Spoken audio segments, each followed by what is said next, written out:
Chers bien-aimés en Christ, bien le bonjour chez vous et bienvenue dans le mois de juin. Rhapsodie des réalités du dimanche 1er juin 2025. Notre thème d'aujourd'hui est les mots, votre atout le plus précieux. Alléluia. Pasteur Christ partage avec nous sur Matthieu 12, verset 37. Car par tes paroles tu seras justifié et par tes paroles tu seras condamné. Gloire à Dieu. N'en connaissant pas la valeur et le pouvoir, beaucoup font un mauvais usage des mots. Ils ne s'expriment pas correctement. Parler correctement signifie s'exprimer en accord avec la parole de Dieu. Dire ce que Dieu a dit. Hébreux 13, verset 5 à 6 dit « Car il a dit, afin que nous puissions dire avec assurance. » Les mots sont des choses, ils sont vivants, ils sont puissants, ils sont créateurs. Les mots façonnent les destinées, définissent les réalités et déterminent les résultats. Si vous voulez comprendre pourquoi votre vie est telle qu'elle est, examinez vos paroles, écoutez-vous.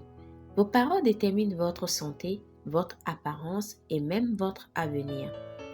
Vos pensées et vos paroles façonnent non seulement votre vie, mais aussi votre apparence physique. En effet, les mots sont des pensées revêtues de vocabulaire et chaque personne est le reflet de ses pensées. Par conséquent, si les mots sont l'expression de pensées, alors vos paroles révèlent votre caractère. Personne ne peut vivre au-delà de la personnalité de leurs paroles. Vos paroles vous définissent. Avez-vous déjà vu des gens qui ont l'air constamment inquiets, même lorsqu'ils ne froncent pas les sourcils? Leur visage porte l'empreinte de leurs pensées et de leurs paroles. Leur santé, leurs émotions et même leurs traits physiques sont affectés par ce qu'ils ont dit et pensé. C'est parce que vos paroles sont les forces qui façonnent votre vie. Alléluia. Lorsque vous prononcez des paroles de foi, de victoire, de puissance, de succès et de santé divine, votre vie s'harmonisera avec ces paroles.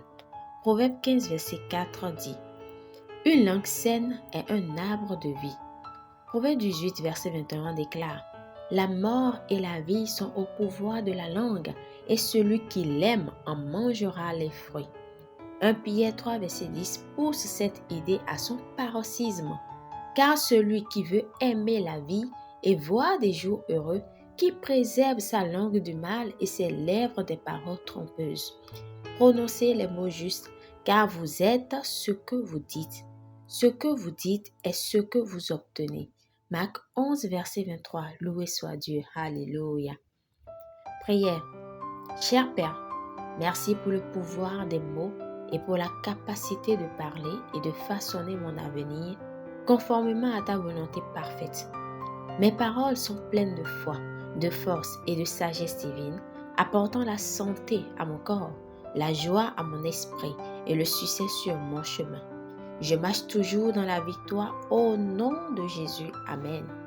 Pour une étude complémentaire, nous lisons Proverbe 18, verset 21, Jacques 3, verset 5 à 6, Marc 11, verset 23. Nous aimerions vous donner l'opportunité de donner votre vie à Christ, de confesser de votre bouche et de croire dans votre cœur. Alors, si vous êtes convaincu que Jésus-Christ est venu sur la terre, qu'il est mort pour vous et qu'il vous a lavé de tous vos péchés, que le Père l'a envoyé et qu'il est ressuscité des morts, nous vous invitons à faire cette prière de tout votre cœur et de manière à vous entendre. Prions. Ô Seigneur Dieu, je crois de tout mon cœur en Jésus-Christ, Fils du Dieu vivant.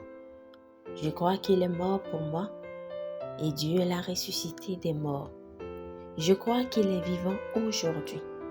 Je confesse de ma bouche que Jésus-Christ est le Seigneur de ma vie à partir d'aujourd'hui. Par lui et en son nom, j'ai la vie éternelle. Je suis né de nouveau. Merci Seigneur d'avoir sauvé mon âme. Je suis désormais un enfant de Dieu. Alléluia.